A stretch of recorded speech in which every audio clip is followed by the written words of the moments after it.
નમસ્કાર, સમાચારો સાથે હું છું જયેશ। બનાસકાંઠાના વિભાજનનો મુદ્દો હજુ પણ યથાવત છે અને આ સમગ્ર મામલે હજુ પણ વિવાદ આગળ વધે તેવી શક્યતાઓ જોવા મળી રહી છે। ખાસ કરીને અહીં બનાસકાંઠા જિલ્લા વિભાજનને લઈને સમર્થન આપવા, થરાદ જિલ્લાને સમર્થન આપવા સહકારી માળખાઓ દ્વારા દબાણનો આક્ષેપ લાગી રહ્યો છે અને જિલ્લા કલેક્ટર દ્વારા નાગરિકોનો મત જાણવા જનમત અરજીઓ મંગાવાઈ હતી। આ સહકારી માળખાનો દુરુપયોગ કરી બળજબરીપૂર્વક જનમત થઈ રહ્યો હોવાનો દાવો કરવામાં આવ્યો। ધાનેરાના જડિયા ગામમાં દૂધ ડેરી દ્વારા નાગરિકોને દબાણ અપાતું હોવાનો આક્ષેપ છે। થરાદ જિલ્લામાં સમર્થન નહીં આપે તો દૂધ બંધ કરી દેવાની ચીમકી આપતા હોવાનો દાવો થયો છે।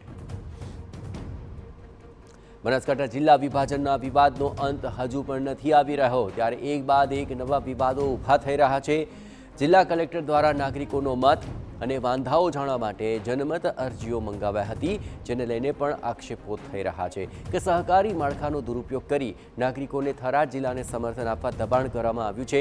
એટલું જ નહીં, જો સહમત નહીં થાય તો દૂધ બંધ કરી દેવાની પણ ચીમકી ઉચ્ચારવામાં આવી હતી। પર કાઉન્ટર ગોઠવાના છે અને એ કાઉન્ટર ઉપર થરાદ જિલ્લાને સમર્થન કરાવવા માટે લોકોને જબરજસ્તી તમારું દૂધ બંધ થઈ જશે અને તમને તમારું ખાતું બંધ થઈ જશે આવી જાસા ધમકીઓ આપી અને ગરીબ અને ભોળી પ્રજાને છેતરાવી અને સહીઓ લઈ રહ્યા છે। ગામે ગામ આવું ચાલી રહ્યું છે। 5 થી 6 ગામના વિડીયો મારી પાસે આવી ગયા છે। આ સમગ્ર મામલે વધુ વિગતે વાત કરવા માટે જોડાઈ રહ્યા છે ટીવીના સંવાદદાતા અતુલ ત્રિવેદી। અતુલ, 4-5 વિડીયો આ પ્રકારના સામે આવ્યા છે અને જે દાવાઓ થઈ રહ્યા છે, દાવાઓમાં કેટલું તથ્ય છે અને તેને લઈને શું ગતિવિધિ આપ જોઈ રહ્યા છો? ચોક્કસ આ બનાસકાંઠાનું જે વિભાજન થયું તેને 1 માસનો સમય વીતી ગયો છે, પરંતુ અત્યારે પણ જે વિરોધ અને વિવાદ છે એ સંવાદનું નામ નથી લેતા। જે પ્રકારે વિભાજન બાદ કલેક્ટરે જાહેરનામું પાડ્યું હતું અને 2 ફેબ્રુઆરી સુધીમાં લોકોને તેમનું જનમત આપવા માટે જે પ્રાંત કચેરીએ રજૂઆત કરવાનું કહ્યું હતું, પરંતુ જે પ્રકારે અત્યારે હવે આ લડાઈ છે ગામડાઓ સુધી પહોંચી છે અને જે દૂધ મંડળીઓ હોય તે દૂધ મંડળીના જે સંચાલકો હોય તેઓ લોકોને છે દબાણ કરતા હોવાના આક્ષેપ થયા છે, જેના વિડીયો પણ સામે આવ્યા છે।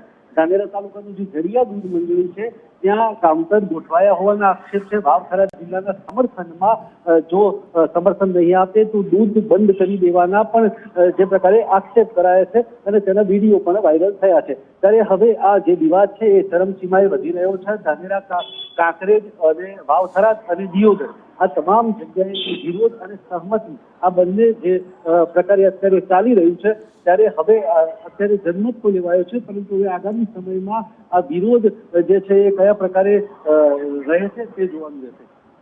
બિલકુલ, આભાર અતુલ। તમામ ગતિવિધિઓ પર આપ નજર રાખતા રહેજો। તો ધાનેરાના જડિયા ગામમાં દૂધ ડેરી દ્વારા નાગરિકોને આ પ્રકારનું દબાણ કરાતું હોવાનો આરોપ લાગ્યો છે અને આ જ રીતે લોકોને દૂધ બંધ કરી અને તેમને સમર્થન આપવા માટે દબાણ કરાતું હોવાનો પણ અત્યારે વિવાદ સામે આવ્યો।